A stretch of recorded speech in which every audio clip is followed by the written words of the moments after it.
Fala galera, beleza? Tranquilinho? Então vamos lá, vamos dar seguimento ao conteúdo. A unidade 1 a gente trabalhou, deixa eu confirmar aqui, que é muita coisa na cabeça do tio. Nós trabalhamos Caatinga, Amazônia e Cerrado.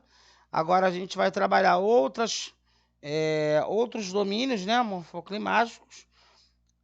Mares de Morro, compreende Mata Atlântica, domínio das araucárias e pradarias, tá?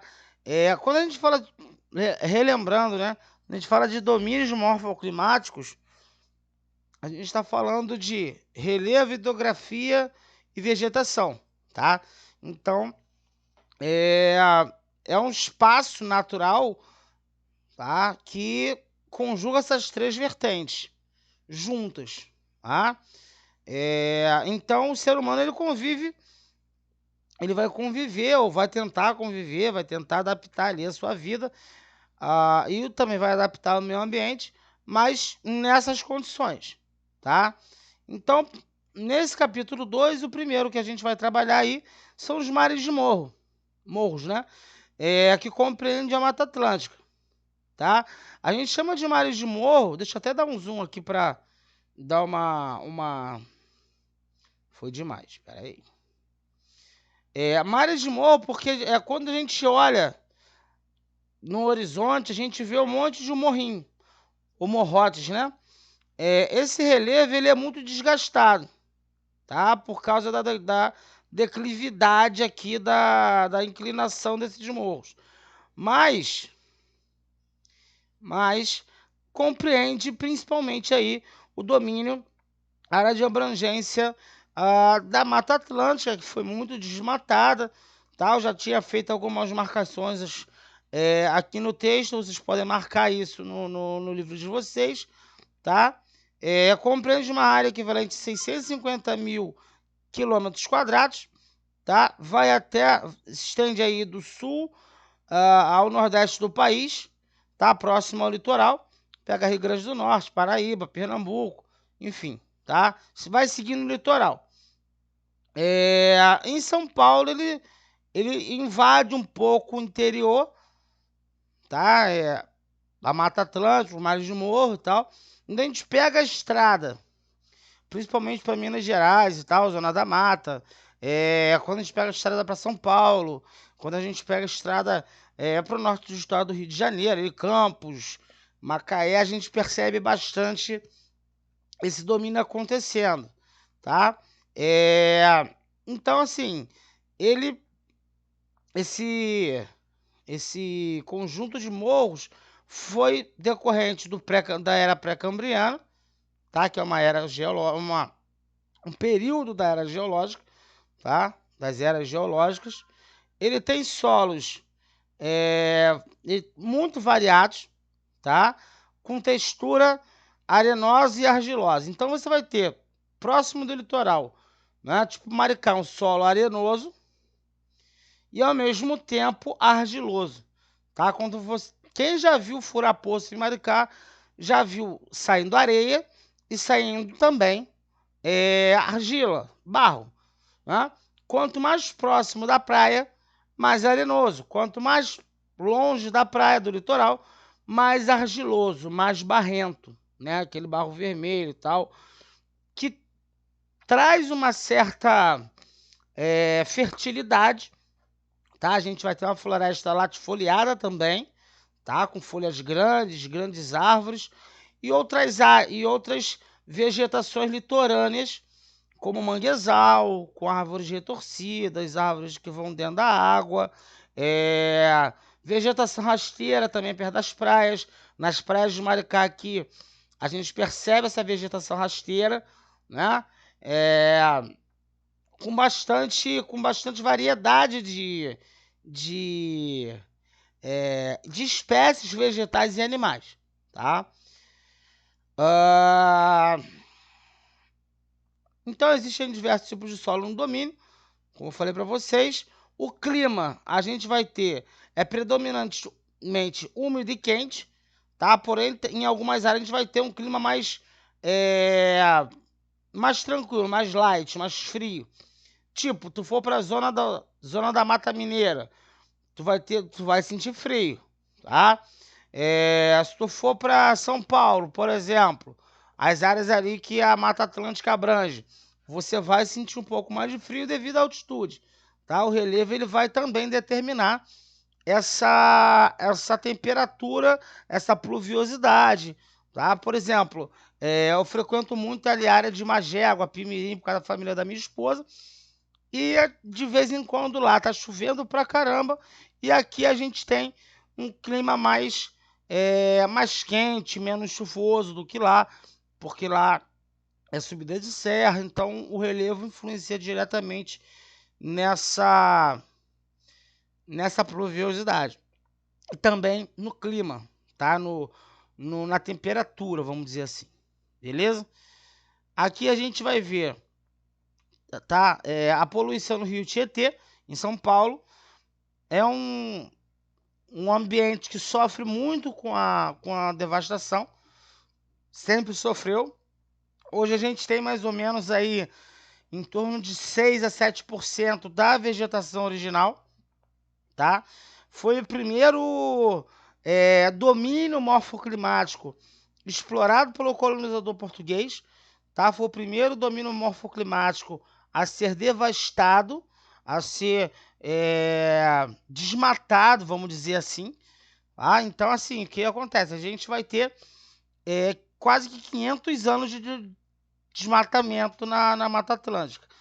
Tá? Então, hoje a gente tem muito pouco registro. A gente tem áreas aí de reconstrução da Mata Atlântica, mas ainda, mesmo com essas áreas de reconstrução, a gente tem pouco registro, vamos dizer assim, tá?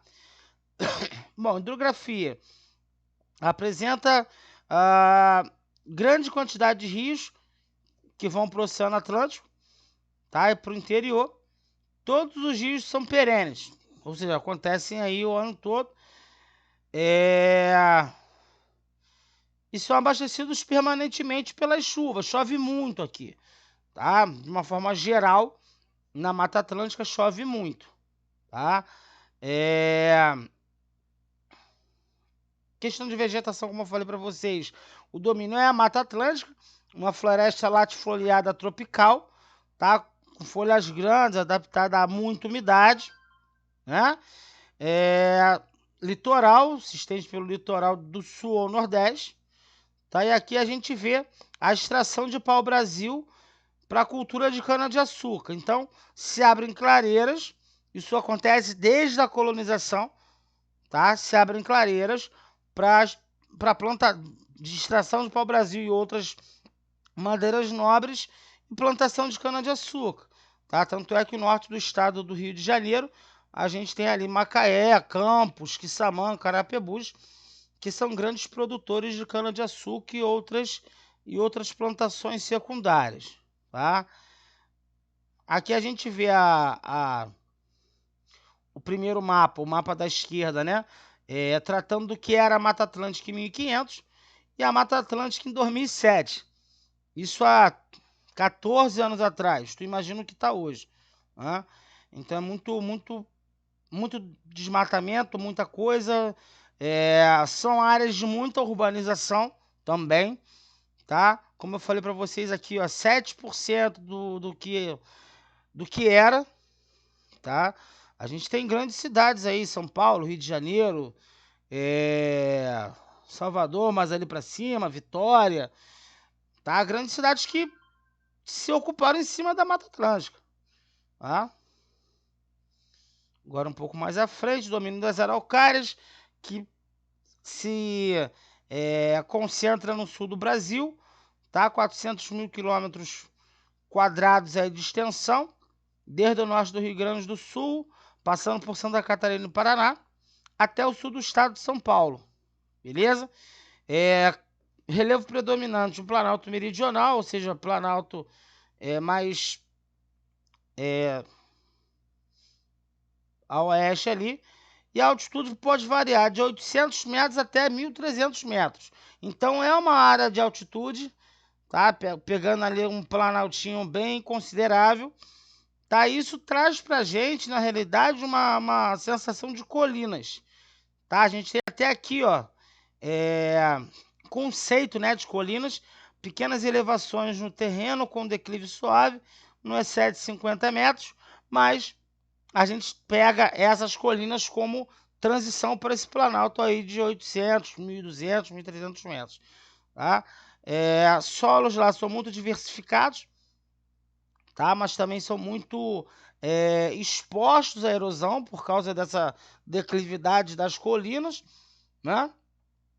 Já em áreas mais baixas, os solos são mais profundos, em decorrência da decomposição química, tá? No geral, muito férteis, tá? No geral, muito férteis, tá? Lá tem um tal de solo roxo, ou terra roxa, tá? Que tem uma história engraçada. O que acontece? É um solo avermelhado. Só que quando os italianos vieram para cá, né, vermelho em italiano, que eu morei na Toscana em vários anos lá, convivi lá, né, tenho parentes pelo mundo inteiro, né, principalmente aí em países europeus, Estados Unidos, França, Paris. É avermelhado, então eles, em vez de eles falarem vermelho, eles falaram rosso, com 2 S. Isso foi se aportuguesando, foi se adaptando ao nosso idioma e ficou terra roxa, que é muito, muito, muito, muito fértil, mas também muito vulnerável à erosão, tá? Clima subtropical, ou seja, um clima mais frio, suscetível à massa polar atlântica, tá? Chove bastante também, tá? Praticamente não há período seco, chove o ano inteiro, tá? O primeiro, na realidade, quando entram as frentes frias, que a gente chama de frentes frias, entram por esse domínio morfoclimático. Então, o primeiro lugar a chover, quando entra uma frente fria, é no domínio das araucárias, beleza? Hidrografia são rios, os principais rios são Uruguai e Paraná, beleza? São grandes rios aí, Paraná, um rio navegável, tá? E a gente vai ter acima do dossel, ou seja, acima da cobertura formada ali pela vegetação, as araucárias, tá? Elas se destacam da mata porque são maiores do que o resto das árvores lá. Por isso que a gente chama de mata das araucárias, que é como elas fossem donas dali, tá? Foi muito explorado também desde o século XIX, né? Hoje a vegetação original gira em torno de 2%, 2%, né? E isso está ameaçando de extinção, qualquer dia pode não aparecer mais. Bom, domínio das pradarias, né? Também no Rio Grande do Sul, tá? A gente vai ouvir mais falar de campanha gaúcha ou zona das coxilhas, tá? A campanha gaúcha, na realidade, é um termo mais famoso, mas já teve até série na Globo falando sobre isso, tal. Não sobre isso, mas com esse pano de fundo, beleza? Apresenta uma área de 80 mil quilômetros quadrados, pega ali a parte centro-oeste e sul do Rio Grande do Sul, né? E segundo a Ziza Bissábio, apresenta grande beleza, vamos dizer assim, tá? A Ziza Bissábio é um grande...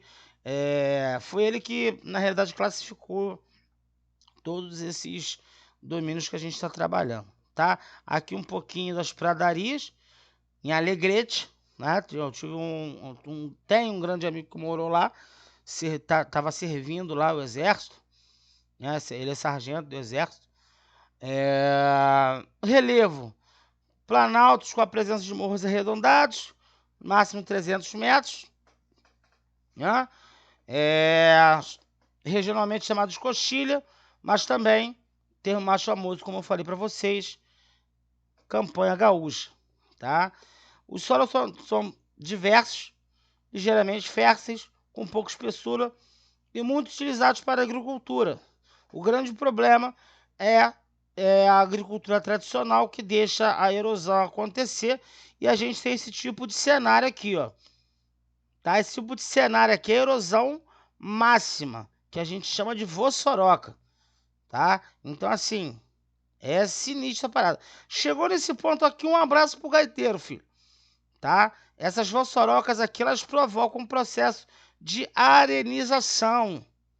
O que é arenização, Alex? Transformar um ambiente que é um ambiente, entre aspas, normal, não arenoso, num solo arenoso. A gente percebe aqui a areia, ó. Essa parte mais embaixo aqui é a areia pura. Aí não temos agricultura, não tem mais o que fazer, tá? Clima subtropical, mesma coisa, o Rio Grande do Sul, né? Aquilo que eu acabei de explicar. Os cursos fluviais seguem sentido oeste para desaguar no Rio Uruguai, tá? E o Rio Ibicuí é o maior afluente do Rio Uruguai, tendo 290 quilômetros de extensão, tá? A cultura gaúcha utiliza muito os ambientes, né? Como pano de fundo, as histórias que são contadas e descritas até em livros. Fala muito em campanha gaúcha, fala muito em coxilha, fala muito das araucárias e tal, dos pinhões. Então, assim, tem o domínio morfoclimático, não só esses, mas tem uma importância vital na vida da gente, tá?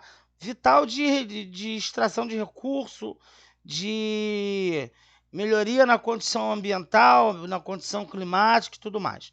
Tá certo? Um grande abraço, obrigado pela atenção, até ao chat. Façam os exercícios. Beijo!